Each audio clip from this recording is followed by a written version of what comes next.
In this section, we're going to be looking at inequalities in two triangles. To start off with, we're going to look at theorem 513. The name of the theorem is the hinge theorem, also called side angle side inequality theorem. The theorem states if two sides of one triangle are congruent to two sides of another triangle, and the included angles are not congruent, then the longer third side is opposite the larger included angle. So here you can see that we have two triangles, and we're going to assume that side BA and AC are congruent to sides XY and XZ. So what we're going to do is we're going to look at the included angle.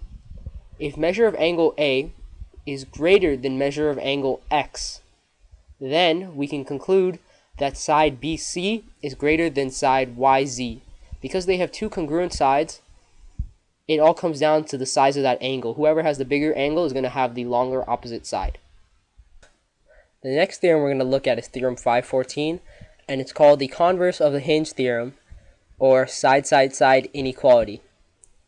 So this theorem states if two sides of one triangle are congruent to two sides of another triangle, and the third sides are not congruent, then the larger included angle is opposite the longer third side.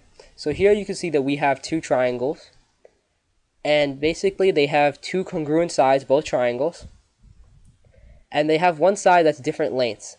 The triangle, which would be ABC, has a longer third length, which is BC.